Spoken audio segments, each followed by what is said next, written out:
Hello everyone, आप सभी लोगों का स्वागत है टीचिंग परीक्षा के आज के इस वीडियो में, जिसके अंदर में फ्रेंड्स हम लोग हमारे बीपीएससी टीआरई 4.0 एईडी और एसएससी इंटर लेवल की जितनी भी एग्जाम्स आप लोगों की होनी है उन सभी के लिए बहुत ज्यादा इंपॉर्टेंट वाले क्वेश्चंस देखने वाले हैं।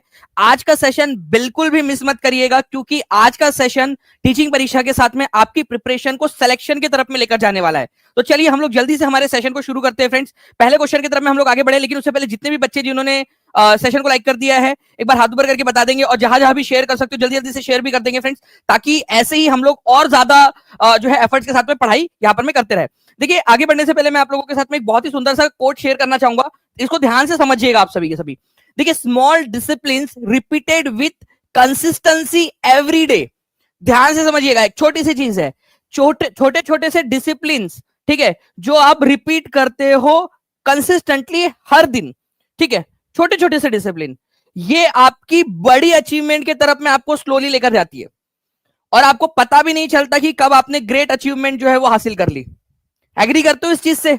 आप लोगों ने कभी ना कभी इस चीज को एक्सपीरियंस किया भी होगा किसी ना किसी चीज में। जब आप साइकिल सीख रहे थे, गाड़ी सीख रहे थे, या कोई और भी आपने चीज सीखी होंगी, उसके अंदर में भी आपने देखा होगा कि छोटे छोटे से रिपीटेड डिसिप्लिन एक्शंस, ठीक है, बड़ी अचीवमेंट की तरफ में भी लेकर जाते हैं, और यही चीज आप लोगों की सफलता की तरफ में भी आने वाली है।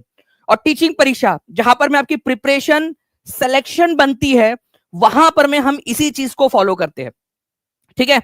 यहां पर में रिवीजन, आपकी सारी की सारी एक एक चीज, माइन्यूट चीजों को ध्यान में रखकर जो है क्वेश्चंस के सीक्वेंस को इस तरीके से सेट करना ताकि आपको सारी चीजें याद हो जाए, उसके ऊपर में ध्यान दिया जाना चाहिए। चलिए, तो जितने लोग एग्री करते हैं हाथ ऊपर करके बता देंगे, और जिन लोगों ने सेशन को लाइक कर दिया है, शेयर कर दिया एक बार, वो भी बता देंगे फ्रेंड्स। चलिए हम लोग आगे बढ़ते हैं पहले क्वेश्चन की तरफ में। हमारे पहला क्वेश्चन आप लोगों की स्क्रीन के ऊपर में ये रहा। देखिए फ्रेंड्स, ये बहुत ही इंपॉर्टेंट क्वेश्चन है। इस पर्टिकुलर क्वेश्चन के अंदर में देखिए आप लोगों से ये पूछा गया है कि आपको बताना है कि निम्नलिखित में से कौन सा अभिलेख न्यायालय है, ठीक है। अब ये कोर्ट ऑफ रिकॉर्ड क्या होता है, ये ध्यान से समझिएगा आप लोग। मैं आपको बता दूं, इस क्वेश्चन को आप बहुत ज्यादा इंपॉर्टेंट मार्क करिएगा, ठीक है। ये क्वेश्चन कभी भी एग्जाम के अंदर में आ सकता है। अभिलेख न्यायालय या कोर्ट ऑफ रिकॉर्ड, ठीक है, इनमें से कौन सा है? तो देखिए, अगर मैं बात करूं फ्रेंड्स आर्टिकल नंबर 129 की, ठीक है, आर्टिकल नंबर 129, उसके हिसाब से supreme court court of record है, ठीक है। और आर्टिकल नंबर 215 के हिसाब से हाई कोर्ट जो है ये भी कोर्ट ऑफ रिकॉर्ड है, ठीक है। अभी कोर्ट ऑफ रिकॉर्ड का मतलब क्या होता है, ध्यान से समझना आप लोग। अगर सुप्रीम कोर्ट ने कोई फैसला दिया है, तो क्या आपको लगता है कि किसी भी उसके नीचे के किसी कोर्ट ने उसके विपरीत जाकर फैसला देना चाहिए क्या? आप खुद बताइए, क्या उसके विपरीत अगर जाकर फैसला देगा तो फिर सुप्रीम कोर्ट की वैल्यू कैसी रह जाएंगी, है ना? तो इसी वजह से हम बोल सकते हैं कि supreme court court of record है। उसके नीचे के जितने भी कोर्ट्स है उनको, ठीक है, सुप्रीम कोर्ट के जो ऑर्डर्स है, ठीक है, उनका पालन करना है, वो एज अ कानून बन जाते हैं। मतलब अगर सुप्रीम कोर्ट ने कोई ऑर्डर दिया है तो वो कानून बन जाएंगे, और उसके सारे के नीचे कोर्ट जितने भी है सबको उसका पालन करना है। बिल्कुल वैसे ही हाई कोर्ट जो है वो भी कोर्ट ऑफ रिकॉर्ड है। हाई कोर्ट का जो ज्यूरिसडिक्शन है, मान लीजिए कि पटना हाई कोर्ट है, तो बिहार के अंदर में, ठीक है, उसका ज्यूरिसडिक्शन है। अगर मान लो हम इलाहाबाद हाई कोर्ट मान ले, तो उसका जो ज्यूरिसडिक्शन है वहां पर में उसके जो भी ऑर्डर है वो कानून के रूप में माने जाते हैं, और उसके अंदर में उस टेरिटरी में जितनी भी उसके नीचे की कोर्ट्स है उनको उसको फॉलो करना है, ठीक है। तो सबसे पहली बात, इनके जो सुप्रीम कोर्ट और हाई कोर्ट ये कोर्ट ऑफ रिकॉर्ड है, इसका मतलब ये है कि इनके जो ऑर्डर्स है, ठीक है, वो अपने आप में कानून बन जाते हैं।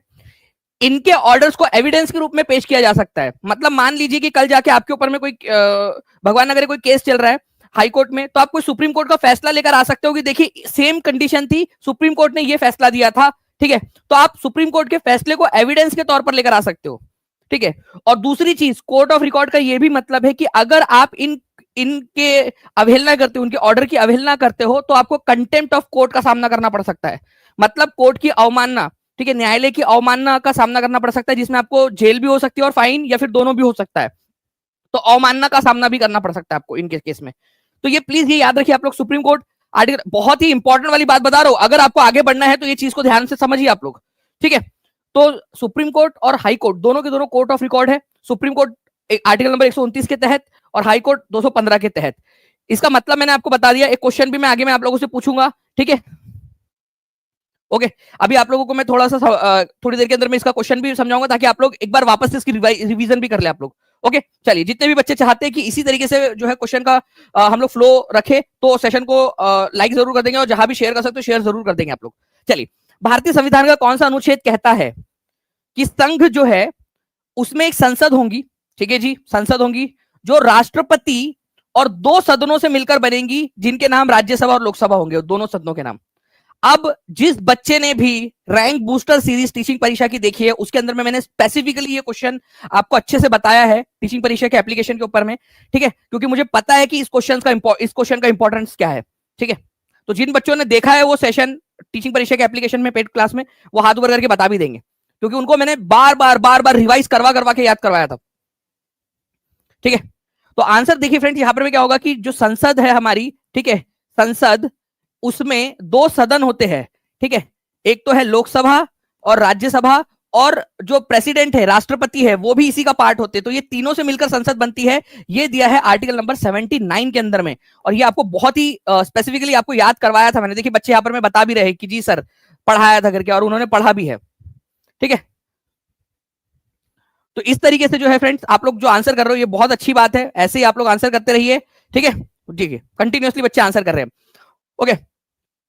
नाउ अब आर्टिकल नंबर 52 क्या बोलता है कि there will be a president, मतलब एक राष्ट्रपति होगा हमारे देश में, ठीक है, राष्ट्रपति, ठीक है। तो हमारे देश में एक राष्ट्रपति होगा, इसकी बात करता है। आर्टिकल नंबर 123 जो है ये राष्ट्रपति के अध्यादेश के बारे में बात करता है। राष्ट्रपति के पास में अध्यादेश जारी करने की, ऑर्डिनेंस जारी करने की शक्ति होती है, टेम्पररी रूप से कानून। आर्टिकल नंबर 3 कहता है कि हमारे देश की संसद, ठीक है, हमारे देश के किसी भी राज्य की बॉर्डर को, ठीक है, चेंज कर सकती है, मतलब एक राज्य से 2 राज्य बना सकती है, या राज्यों का रीऑर्गेनाइजेशन कर सकती है हमारी संसद। तो रीऑर्गेनाइजेशन मतलब जो हमारे एग्जिस्टिंग स्टेट्स है, जो पहले से मौजूद है हमारे देश में, उनकी बॉर्डर को अगर चेंज करना है तो आर्टिकल नंबर 3 संसद को शक्ति देता है। आर्टिकल नंबर 2 बाहर के किसी देश को हमारे देश में एंट्री देना, जैसे सिक्किम को हमने एंट्री दी थी, ठीक है, उसकी शक्ति देता है। और आर्टिकल नंबर 3 हमारे खुद के अंदर के जो देश है, हमारे अंदर के जो राज्य है, उनकी बॉर्डर्स को चेंज करने की शक्ति देता है, ठीक है। चलिए, तो ये भी आप लोग थोड़ा सा याद रख लीजिएगा, अगर आप चाहोगे तो इनके ऊपर में बेस हम लोग क्वेश्चंस बना सकते हैं, ठीक है। कितने लोग चाहते बता दीजिए, तीनों के ऊपर में, या लास्ट में मैं आप लोगों से पूछूंगा तीनों आर्टिकल्स, चारों आर्टिकल्स पूछ लूंगा आप लोगों से, ठीक है। चलो आगे बढ़ते हैं हम लोग नेक्स्ट क्वेश्चन की तरफ में। आपको बताना है फ्रेंड्स कि ग्रेट विक्टोरिया मरुस्थल कहां पर में स्थित है, जल्दी से,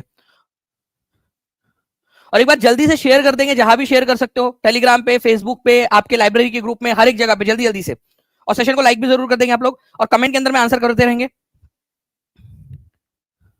देखिए अगर मैं बात करूं आप लोगों से फ्रेंड्स, ग्रेट विक्टोरिया मरुस्थल कहां पर में स्थित है, तो बहुत ही इंपॉर्टेंट वाला क्वेश्चन है, और ये ऑलरेडी आपके एग्जाम के अंदर में आ चुका है, ठीक है। तो कभी भी रिपीट होकर पूछे जाने की संभावना इसकी ऑस्ट्रेलिया में है, ठीक है, ये याद रखना है आप लोगों ने। तो ऑस्ट्रेलिया के अंदर में आप लोगों को यहां पर ग्रेट विक्टोरिया मरुस्थल मिलेगा, ग्रेट विक्टोरिया डेजर्ट, ठीक है। ऑस्ट्रेलिया में ही आपको ग्रेट बैरियर रीफ भी मिलती है, यहां पर में ग्रेट बैरियर रीफ, ठीक है, ठीक है, प्रवाल भित्ती आपकी, जो कि कोरल रीफ है, एक तरीके से कोरल से बनी हुई है, पहाड़ बन गए हैं पूरे के पूरे यहां पर, ठीक है। तो ग्रेट कैरियर जो है बैरियर रीफ, ये भी आप लोगों को मिलेंगे यहीं पे, ठीक है, ओके। और ग्रेट विक्टोरिया डेजर्ट ये भी आप लोगों को ऑस्ट्रेलिया में मिलेगा। चलिए, तो आंसर इसका ऑप्शन नंबर ए हो जाएगा, ऑस्ट्रेलिया। इसके अलावा जो है फ्रेंड्स, आप लोगों को बता दूं कि एक इंपॉर्टेंट डेजर्ट है जिसका नाम है सिम्पसन डेजर्ट, ठीक है, सिम्पसन। तो ये भी एग्जाम के अंदर में आ सकता है कि सिम्पसन डेजर्ट कहां पर में है, तो ये भी ऑस्ट्रेलिया में ही है। इसी वजह से यहां पर मैं लगा दिया आप लोगों के लिए। अगर आप लोगों से पूछ लिया जाए अगले बार कि सिम्पसन डेजर्ट कहां पर में, देखिए अगर मैं स्पेसिफिकली आपको बता रहा हूं तो मतलब ये कुछ ना कुछ इसका इंपॉर्टेंस होगा, ठीक है, एग्जाम में आया होगा बार बार, इसी वजह से मैं आपको बता रहा हूं ना ये चीज की, इसको याद रख लीजिए सिम्पसन डेजर्ट को। तो सिम्पसन डेजर्ट ऑस्ट्रेलिया में है, इसकी भी पूछे जाने की बहुत अधिक संभावना है, ठीक है। पढ़ाई करोगे अच्छे से, जो जो चीजें बता रहा हूं उसको ध्यान से रखोगे, ये छोटे छोटे से एफर्ट्स आपकी बड़ी सफलता बनने वाले हैं, ठीक है। अभी जो आप लिख रहे हो यहाँ पर मैं कमेंट्स के अंदर में आंसर्स कर रहे हो, यही चीज आपको आगे बढ़ाने वाली है, ठीक है। चलिए आगे बढ़ते हैं हम लोग फ्रेंड्स। अब देखिए यहां पर मैं कोर्ट ऑफ रिकॉर्ड का वो क्वेश्चन आ गया जो मैंने आप लोगों को स्टार्टिंग में बताया था। भारत में सर्वोच्च न्यायालय एक अभिलेख न्यायालय है, सर्वोच्च न्यायालय, इवन हाई कोर्ट जो है वो भी अपने आप में एक अभिलेख न्यायालय है। तो भारत में सर्वोच्च न्यायालय और उच्च न्यायालय, मतलब हाई कोर्ट और सुप्रीम कोर्ट दोनों अभिलेख न्यायालय है। इस क्वेश्चन के अंदर में सर्वोच्च न्यायालय के का नाम लेकर यहाँ पर में बोला गया है कोर्ट ऑफ रिकॉर्ड। तो हाई कोर्ट जो है, सुप्रीम कोर्ट जो है वो कोर्ट ऑफ रिकॉर्ड होता है, ये आपको आर्टिकल नंबर 129 में दिया हुआ है। अभिलेख न्यायालय का मतलब होता है कि उसके जो भी डिसीजंस होते हैं उनको रिकॉर्ड के रूप में रखा जाता है, कि भाई बाद में उनको उनको एज एन, ठीक है, रेफरेंस के रूप में इस्तेमाल किया जा सके, ठीक है। तो ये बात बिल्कुल सही है। हर एक डिसीजन को रिकॉर्ड रखा जाता है उसका, ताकि आगे में उसका रेफरेंस लिया जा सके। All its decision have evidentiary value, मतलब कि उसको एविडेंस के रूप में भी इस्तेमाल किया जा सकता है, ठीक है। और किसी भी कोर्ट में उसको क्वेश्चन नहीं किया जा सकता, ठीक है। कोई उसके ऊपर में सवाल नहीं उठा सकता, उसके नीचे की कोई भी कोर्ट उसके अगेंस्ट में जाकर कि ये फैसला तो गलत था करके, ठीक है। तो एविडेंटरी वैल्यू होती है, मैंने आपको बताया ना कि अगर मान लीजिए कि आपके ऊपर में कोई केस चल रहा है, ठीक है, हाई कोर्ट में भी चल रहा हो अगर से, तो आप सुप्रीम कोर्ट का कोई लेकर आ सकते हो, या नीचे की कोई कोर्ट में डिस्ट्रिक्ट कोर्ट में भी चल रहा है तो भी आप सुप्रीम कोर्ट का कोई फैसला लेकर आ सकते हो कि देखिए सुप्रीम कोर्ट ने तो इस तरीके से फैसला दिया था। It has power to punish for its contempt, अगर उसकी बात नहीं मानी गई तो कंटेम्प्ट ऑफ कोर्ट, न्यायालय की अवमानना का जो है केस आप पर चलाया जा सकता है। ये इसलिए रखा गया है ताकि कोर्ट की जो वैल्यूज है, ठीक है, उसके जो ऑर्डर्स है उसको रिस्पेक्ट की जाए। अगर कंटेम्प्ट नहीं चलाएंगे, कंटेम्प्ट नहीं रखेंगे ये वाली बात, तो फिर कुछ लोग रहते हैं जो उसको फॉलो नहीं करते फिर, ठीक है। कंटेम्प्ट के दर से कम बात मानी जाती है उसकी। तो आंसर क्या हो जाएगा आपका? More than one of the above, ठीक है। तो आर्टिकल नंबर 129 में सर्वोच्च न्यायालय जो एक अभिलेख न्यायालय है, कोर्ट ऑफ रिकॉर्ड है, इसका मतलब यह है कि उसके सारे डिसीजंस को रिकॉर्ड रखा जाता है, उसको एविडेंस के रूप में पेश किया जा सकता है, और अगर आप इसकी बात नहीं मानोगे, ठीक है, तो आपके ऊपर में पनिशमेंट की कार्रवाई की जा सकती है, ठीक है। और सेम टू सेम चीज जो है फ्रेंड्स आप लोगों का हाई कोर्ट के केस में भी होता है, ठीक है। हाई कोर्ट के केस में भी सेम चीज होती है। चलिए हाई कोर्ट का बता दीजिए जल्दी से यहाँ पर में। हाई कोर्ट के केस, हाई कोर्ट एक कोर्ट ऑफ रिकॉर्ड है, अभिलेख न्यायालय है, उसका आर्टिकल आप मुझे बता देंगे। चलिए, भारत और चीन के बीच सीमा रेखा को क्या कहा जाता है ये बताएंगे आप लोग, और ये ऑलरेडी आपके एग्जाम के अंदर में आ चुका है, ठीक है, बताइए जल्दी जल्दी से। देखिए फ्रेंड्स, एक्चुअली में ये भारत और तिब्बत की जो उस समय की सरकार थी उनके बीच में हुआ था, लेकिन बाद में तिब्बत के ऊपर में चाइना ने कब्जा कर लिया, तो भारत और चीन के बीच में सीमा बन गई है, ठीक है। तो भारत और चीन, ठीक है, के बीच में ये जो लाइन है जिसको मैकमोहन लाइन बोला जाता है, ठीक है, क्या बोला जाता है? McMahon line.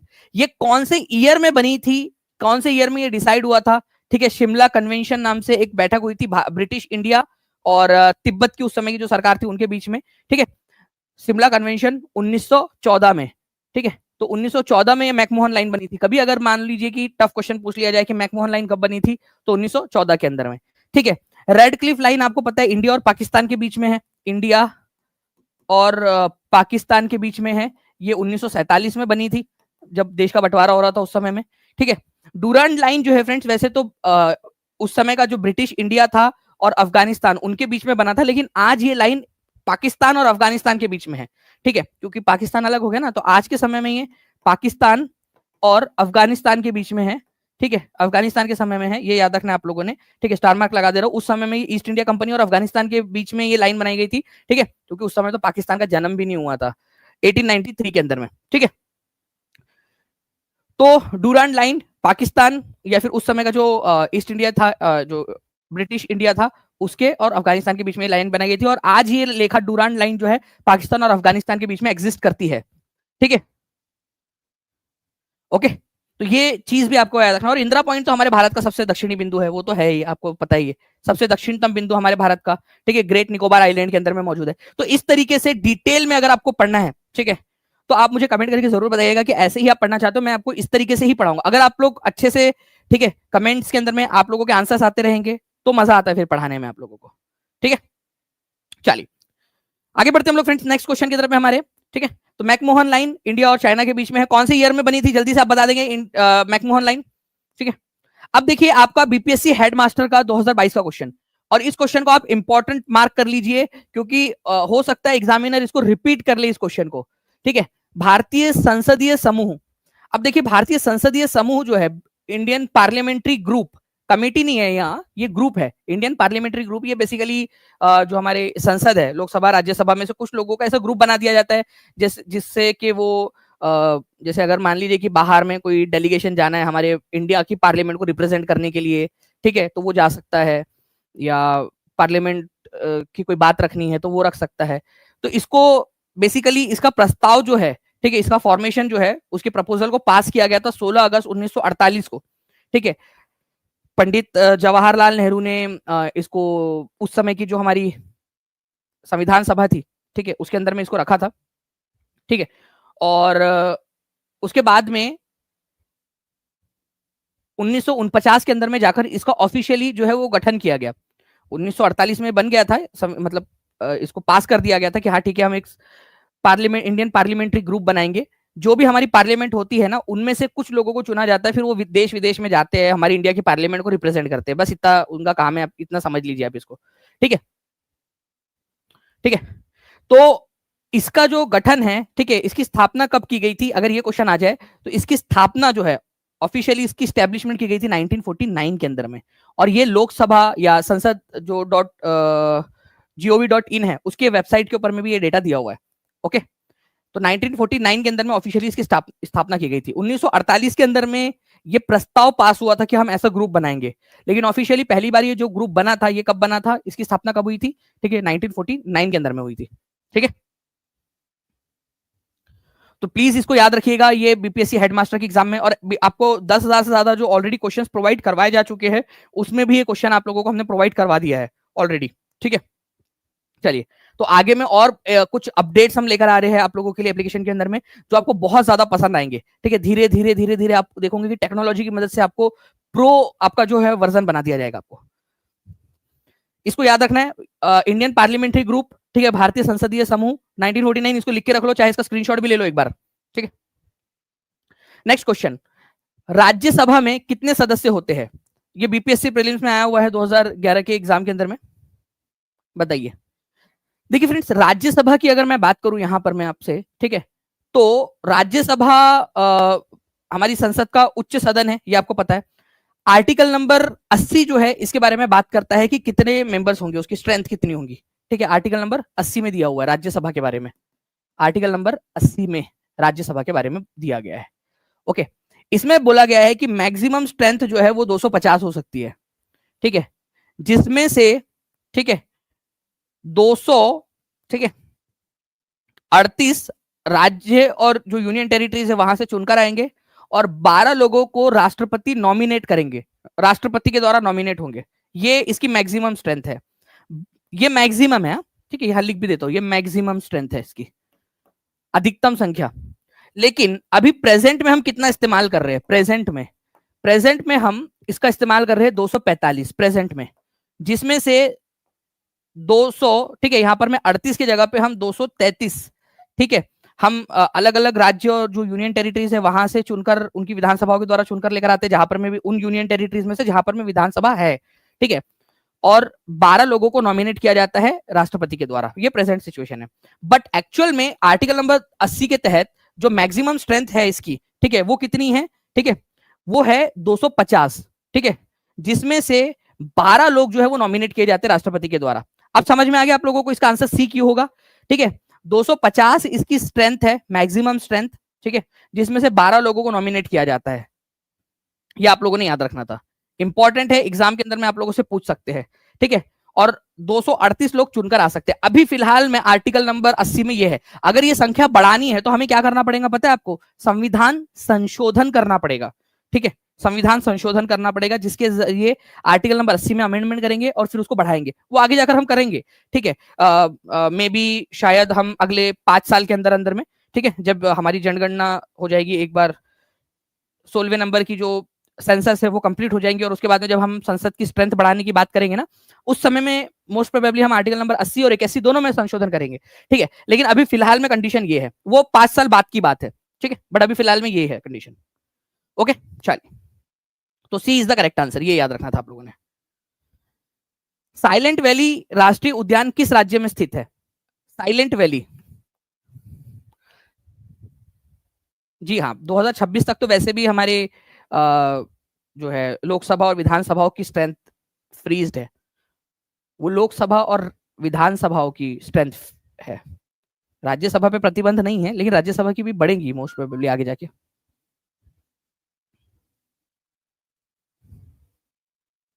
ठीक है, देखिए साइलेंट वैली नेशनल पार्क, ठीक है, ये कहां पर में है?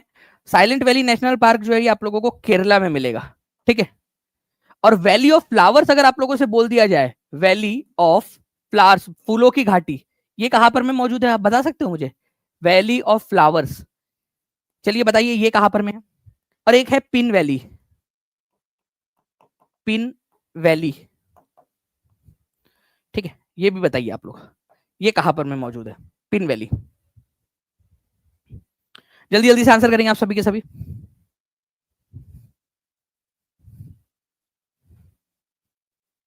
तो आंसर क्या हो जाएगा इस पर्टिकुलर क्वेश्चन का? ठीक है, valley of flowers, pin valley.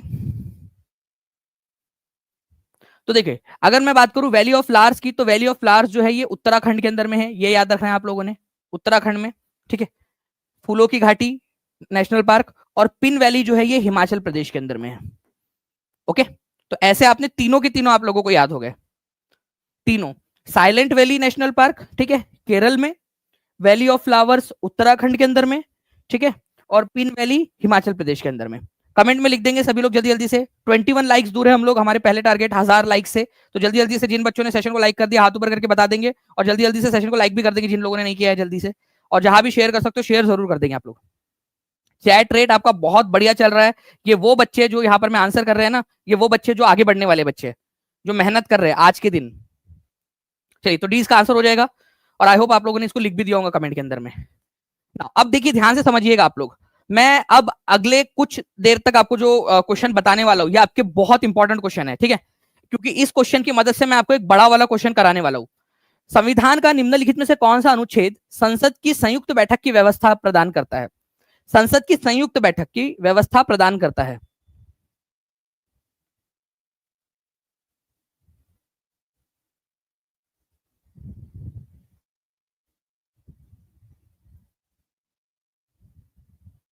ठीक है, चलिए, तो आई होप आप लोगों के यहाँ पर में आंसर्स आ गए फ्रेंड्स। आर्टिकल नंबर 108 जो है ये हो जाएगा, जहां पर में संयुक्त बैठक हो सकती है, संयुक्त बैठक, ज्वाइंट सिटिंग। अब यहां पर में कुछ पॉइंट्स भी है, ठीक है। ज्वाइंट सिटिंग को बुलाता कौन है? ठीक है, बुलाता कौन है? तो बुलाता है राष्ट्रपति। इस केस में जब दोनों सदन, ठीक है, राज्यसभा लोकसभा में सहमति नहीं बन पा रही और कोई कानून पास करवाना है, तो ज्वाइंट सिटिंग राष्ट्रपति बुला सकता है।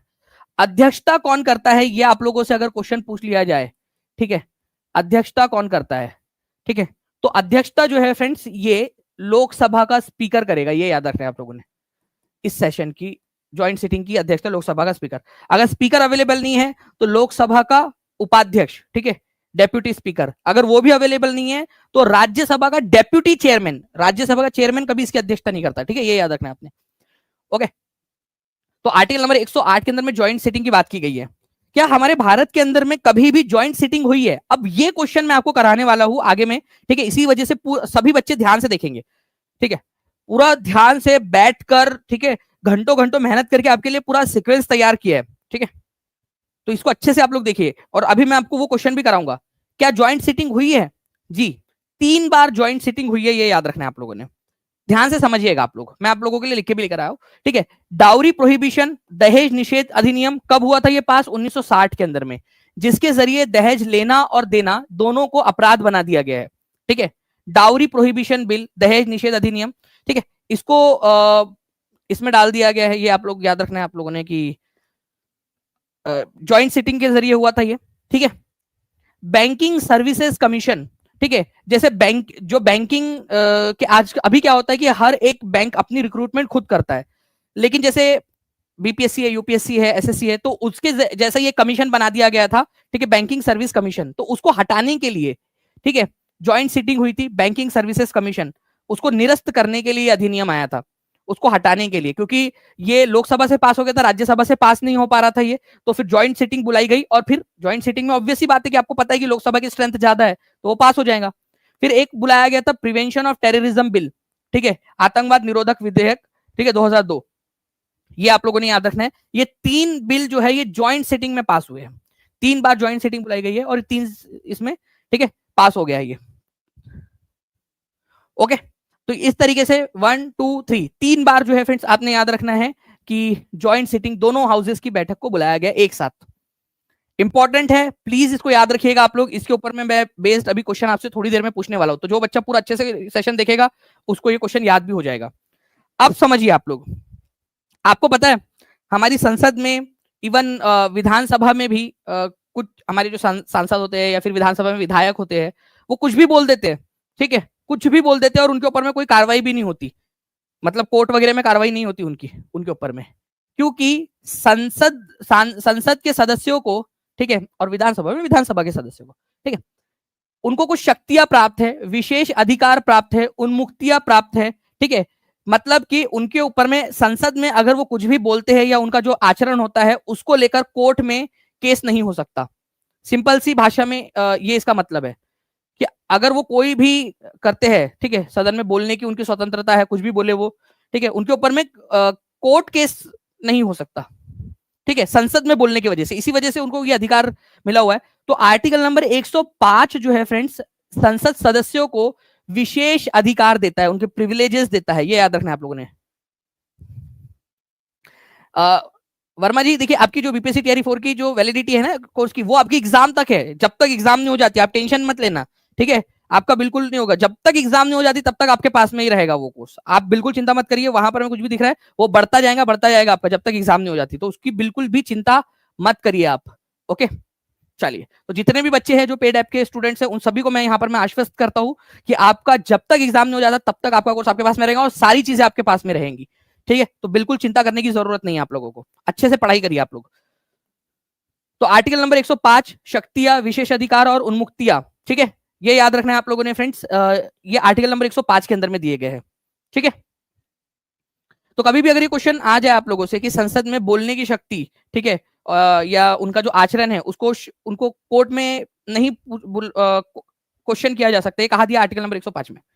अब देखिए यहाँ पर मैं भारतीय संविधान का कौन सा अनुच्छेद राष्ट्रपति को संसद का सत्र बुलाने और स्थगित करने की अनुमति देता है, ठीक है, मतलब राष्ट्र, एक चीज ये भी है ना, यहाँ पर क्वेश्चन आ गया कि भारतीय संविधान के अनुसार, ठीक है, संसद के सत्र को बुलाने का, ठीक है, और उसको स्थगित करने का, प्रोरोग करने का जो है अधिकार किसके पास में है, किसके पास में बताओ बोला जल्दी से, एटलीस्ट आर्टिकल याद नहीं है तो कम से कम ये तो याद हो जाएगा आपको क्वेश्चन के जरिए। राष्ट्रपति जो है वो संसद के सदन को बुला भी सकता है और संसद को, ठीक है, जो है डिसॉल्व भी कर सकता है, लोकसभा को डिसॉल्व कर सकता है या स्थगित कर सकता है सदन सेशन को कि अब अगले बार मिलेंगे मानसून सेशन में, ठीक है, उस तरीके से। तो जब भी कोई सेशन बुलाया जाता है, सत्र बुलाया जाता है संसद का, ठीक है, तो आर्टिकल नंबर 85 के जरिए राष्ट्रपति उसकी अधिसूचना जारी करता है, ये याद रखना आप लोगों ने, ठीक है। तो उसका नोटिफिकेशन कौन जारी करता है, गजेट नोटिफिकेशन, कि संसद का सत्र बुलाया जाना है, राष्ट्रपति on the advice of council of minister, केंद्रीय मंत्रिमंडल के एडवाइस पर राष्ट्रपति ये सत्र बुलाता है। राष्ट्रपति आपको पता ही है हमारे भारत में वैसे भी रबर स्टैंप की तरह ही है, तो इसको एडवाइस कौन करता है संसद का सत्र बुलाने के लिए, केंद्रीय मंत्रिमंडल, और उनके एडवाइस पर ये सत्र बुलाता भी है, सत्र को भंग भी कर सकता है, लोकसभा को भंग करने का अधिकार भी राष्ट्रपति के पास में है, लेकिन on the advice of council of minister, अगर मंत्री परिषद ये एडवाइस करती है कि ये लोकसभा को भंग कर दिया जाए, वापस से चुनाव कराने हैं, तो भी राष्ट्रपति वो भी कर सकता है आर्टिकल नंबर 85 के जरिए, ठीक है। तो 85 आर्टिकल है जिसके जरिए संसद का सदन बुलाना, उसको खत्म करना और लोकसभा को डिसॉल्व करने का अधिकार इसके पास में आ जाता है। अब ये क्वेश्चन देखिए आप लोगों के लिए, बताइए जल्दी से, 1175 लाइक्स हो चुके हैं फ्रेंड, जल्दी जल्दी से सेशन को लाइक एंड शेयर भी करते रहेंगे आप लोग, ठीक है। एईडीओ का देखिए, जितने भी बच्चे बोल रहे हैं कि सर एईडीओ का कोर्स लेना है, कब तक रहेंगी वैलिडिटी, जब तक एग्जाम नहीं हो जाती तब तक, चाहे आपकी एग्जाम जो है ना 10 साल 15 साल 20 साल बाद भी, ठीक है, कोर्स आपका टीचिंग परीक्षा से अगर आपने लिया है तो टीचिंग परीक्षा का कोर्स आपके पास में ही रहेगा। तो जिन बच्चों ने पहले ले लिया है उनके लिए तो और ज्यादा बेहतर हो गया है। टीआरई 4 की मैं बात करूं आपसे कि कई सारे बच्चे ऐसे जिन्होंने 1.5 साल पहले कोर्स लिया था, आज तक उनके पास में कोर्स है टीआरई 4 का, 1.5 साल पहले ले चुके थे वो लोग, टीआरई 3 की एग्जाम के समय हमने जब कोर्स लॉन्च किया था, अभी तक उनके पास में टीआरई 4 का कोर्स है, उनसे लिया नहीं गया कोर्स, ठीक है, उनको इवन तब से वो अब तक पढ़ रहे हैं और उसी कीमत में पढ़ रहे हैं।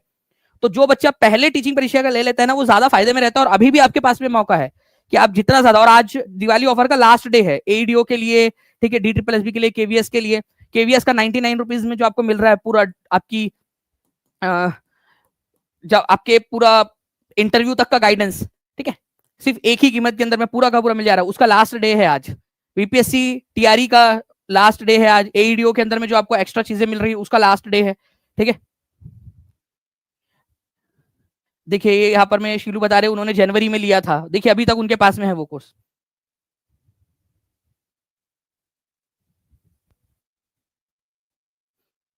ठीक है। चलिए, तो डाउरी प्रोहिबिशन बिल, ठीक है, ये संयुक्त बैठक के अंदर में जो है फ्रेंड्स पास किया गया, जल्दी बताइए आप लोग। डाउरी प्रोहिबिशन बिल, ये जो है ना, ये बिल जो है बेसिकली 1960 के अंदर में पास हुआ था, लागू ये 1961 के अंदर में हुआ था। ठीक है, तो इसमें कंफ्यूज नहीं होना है आप लोगों ने, मैं इसको स्टार्ट कर देता हूँ, चलिए कोई नहीं। ठीक है, तो आप लोगों का ये 1960 में पास होकर 1961 में लागू हुआ था ये dowry prohibition bill. Banking services commission को हटाने के लिए जो बिल आया था, इसको हटाने के लिए जो बिल आया था 1977 में, बिल्कुल सही बात है, ये भी संयुक्त बैठक में हुआ था। ठीक है, उसके बाद में प्रिवेंशन ऑफ टेररिज्म बिल 2002, ये भी बिल्कुल संयुक्त बैठक में पास हुआ है। वुमेन रिजर्वेशन बिल 2008 में कहां पास हुआ था यार, आपको पता ही है कि महिला रिजर्वेशन कानून तो अभी जाकर हुआ है। ठीक है, 2025 के अंदर में, है ना, तो 2008 के अंदर महिला रिजर्वेशन बिल का तो कोई सवाल ही नहीं पैदा होता इधर में कि संयुक्त बैठक बुलाई गई हो। ठीक है, उसको कोशिश की गई थी लेकिन वो हो नहीं पाया था। तो 1, 2 एंड 3, ठीक है, इसका आंसर हो जाएगा 1, 2 and 3। Answer is option number C. कितने लोगों का सही हुआ, ये हाथ ऊपर करके बता दो मुझे जल्दी से एक बार, कितने लोगों का सही हुआ था ये आंसर, आप में से कितने लोगों ने सही किया है इसको, जल्दी जल्दी से बता देंगे। बहुत बढ़िया। ठीक है, तो ये इस तरीके से आप लोगों को करना है, मैंने आपको एक बार क्वेश्चन बताया। ठीक है, और संयुक्त बैठक को बुलाने का आर्टिकल जो है वो भी लिख दो जल्दी से कमेंट में, आप लोग आर्टिकल भी लिख देंगे ताकि आपको ये भी चीज याद हो जाए, आर्टिकल भी याद हो जाए आपको। गुड। 1940 में कांग्रेस की महिला शाखा जो है, ऑल इंडिया महिला कांग्रेस की स्थापना इनमें से किसने की थी। अब इसमें एक क्वेश्चन ये जुड़ जाता है आपका कि ऑल इंडिया महिला कांग्रेस जो है, ऑल इंडिया वुमेन्स कांग्रेस, इसकी स्थापना कब हुई थी। ठीक है, तो 1940 में हुई थी, आपका क्वेश्चन एक क्रिएट हो गया। ठीक है, यहां से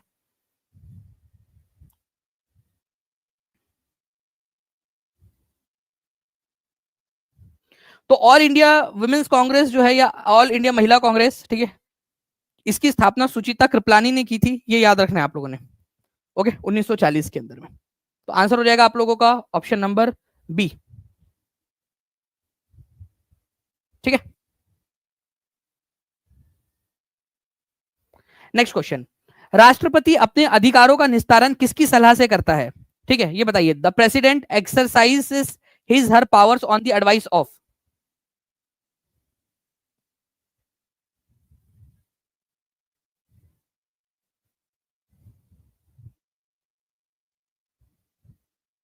ठीक है, the president exercises his her power on the exercise advice of, किसकी एडवाइस के ऊपर में राष्ट्रपति अपनी शक्तियों का इस्तेमाल करेगा।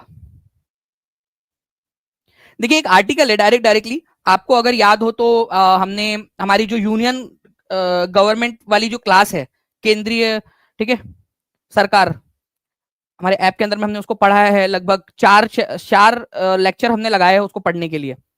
ठीक है, उसमें मैंने आप लोगों को ये पूरा का पूरा ये पढ़ाया है कि आर्टिकल नंबर 74 जो काउंसिल ऑफ मिनिस्टर्स की बात करता है, वो कहता है आर्टिकल नंबर 74, राष्ट्रपति को सलाह और सहायता देने हेतु एक मंत्री परिषद होंगी। ठीक है, ऐसा लिखा गया उसके अंदर में आर्टिकल नंबर 74 में, जिसका प्रधान, ठीक है, जिसका जो मुखिया है, ठीक है, प्रधानमंत्री होगा। ठीक है, और वो राष्ट्रपति को सलाह दे सकता है, उनकी सहायता कर सकता है। ठीक है, और राष्ट्रपति, ठीक है, अपने कार्य इनकी सलाह के अनुसार करेंगे।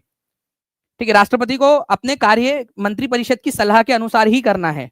ओके, तो राष्ट्रपति जो है वो किसकी सलाह पे करते हैं अपना काम, काउंसिल ऑफ मिनिस्टर्स की। कौन सा आर्टिकल है, ये क्वेश्चन आपसे पूछा जा सकता है। चलिए, अभी मैंने बताया शॉर्ट टर्म मेमोरी आपकी कितनी है वो अभी पता चल जाएगा आप लोगों की।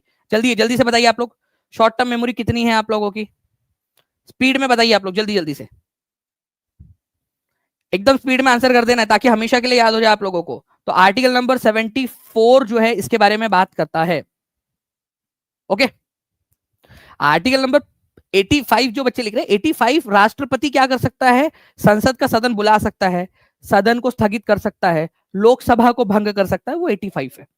ठीक है, और आर्टिकल नंबर 74 मंत्रिपरिषद का गठन की बात करता है, और इसमें यह भी बोला गया है कि राष्ट्रपति अपनी जितनी भी शक्तियों का इस्तेमाल है वो मंत्रिपरिषद की सलाह पर करेंगे। ठीक है, मैं एक मस्त बात बताऊंगा आप लोगों को। देखिए, एक है आर्टिकल नंबर 52 है। ठीक है, वो कहता है कि हमारे देश में एक राष्ट्रपति होगा। ठीक है, राष्ट्रपति होगा।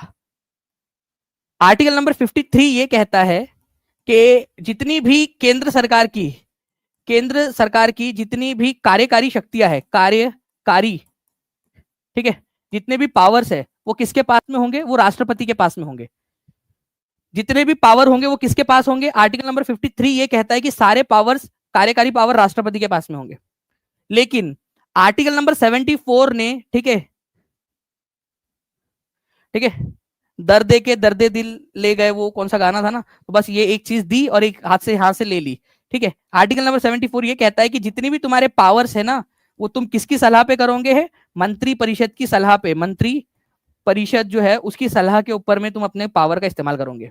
एक तरफ पावर दिया उसको और दूसरे तरफ में बोल दिया कि ये पावर जितने भी दिए थे ना तुमको 53 में, वो सारे तुम मंत्री परिषद की सलाह पर ही इस्तेमाल करोगे, अपने मन मर्जी से नहीं करोगे। ठीक है, चलिए, तो कभी अगर ये क्वेश्चन आ जाइए, मैंने क्यों बताया आप लोगों को, ध्यान से समझिए आप लोग। ओके, अगर आपसे बोल दिया जाए कि केंद्र सरकार की कार्यकारी शक्तियां किसके नाम पर इस्तेमाल की जा किसके नाम पर की जाती है, तो आपका आंसर क्या होगा? ठीक है, अगर आपसे ये क्वेश्चन आए कि भाई केंद्र सरकार की कार्यकारी शक्तियों का इस्तेमाल किसके नाम पर किया जाता है या किसके पास में ये सारे पावर्स है, या उसका आर्टिकल पूछ लिया जाए, तो ये याद रखना है आप लोगों ने, राष्ट्रपति, आर्टिकल नंबर 53 के तहत, कि केंद्र सरकार की सारी कार्यकारी शक्तियां, एग्जीक्यूटिव पावर, केंद्र सरकार की सारी शक्तियां राष्ट्रपति के नाम पर की जाती है यूज। ठीक है, बट आर्टिकल नंबर 74 ने यह बोल दिया कि राष्ट्रपति वो पावर खुद इस्तेमाल नहीं करेंगे, काउंसिल ऑफ मिनिस्टर के इस पर करेंगे।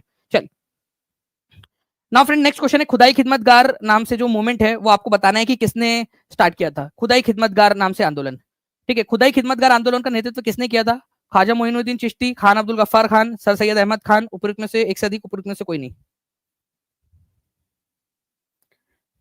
और आपको बता दूं फ्रेंड्स कि जितने भी बच्चे यहाँ पर मैं देख रहे हैं, आप सभी लोग जो है आरआरबी परीक्षा के ऊपर में आप लोगों के लिए, ठीक है, कंप्लीट जो है एक पूरा का पूरा कोर्स, आपका पूरा का पूरा सिलेबस आप लोगों को करवाया जा रहा है। ठीक है, तो उसमें भी आप जरूर जुड़िएगा। ओके, तो खुदाई खिदमतगार आंदोलन का नेतृत्व किसने किया था? तो खुदाई खिदमतगार आंदोलन का नेतृत्व जो है फ्रेंड्स खान अब्दुल गफ्फार खान ने किया था, ये आप लोगों ने याद रखना है। इनको क्या नाम से जाना जाता था ये आप मुझे बताएंगे। क्या इनको कभी भारत रत्न दिया गया है, हाँ या ना? अगर हाँ तो बताइए कब। क्या इनको कभी भारत रत्न दिया गया है और किस नाम से जाना जाता था?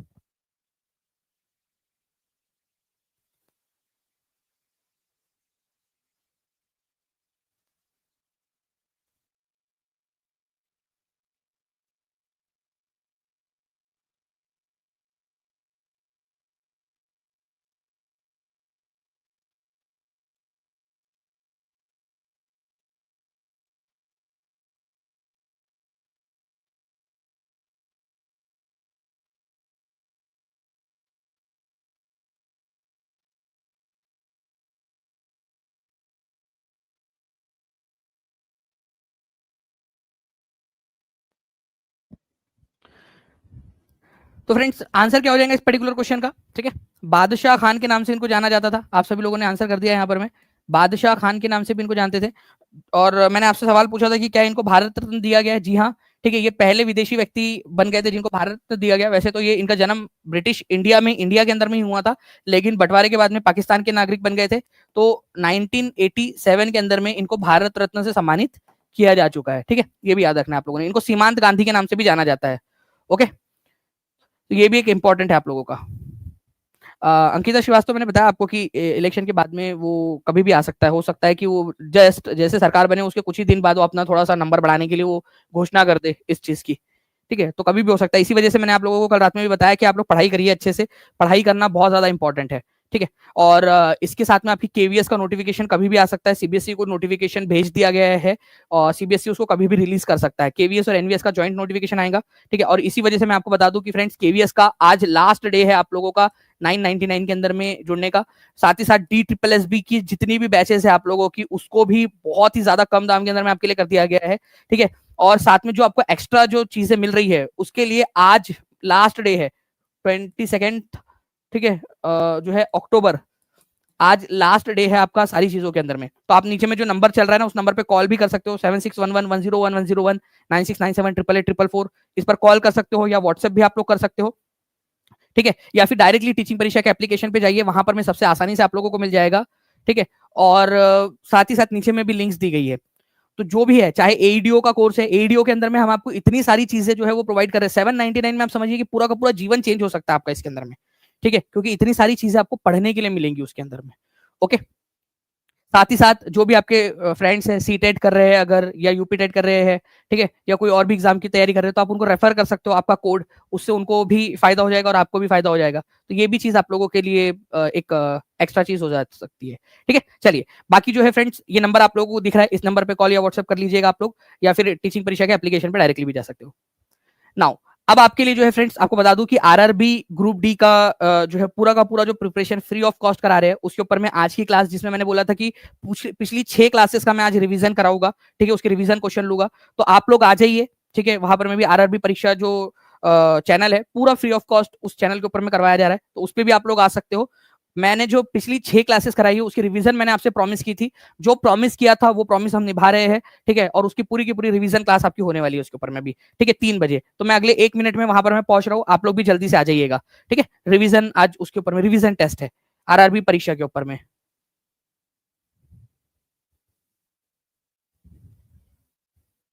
ओके, चलो, thank you very much, take care and bye, God bless you all, thank you very much.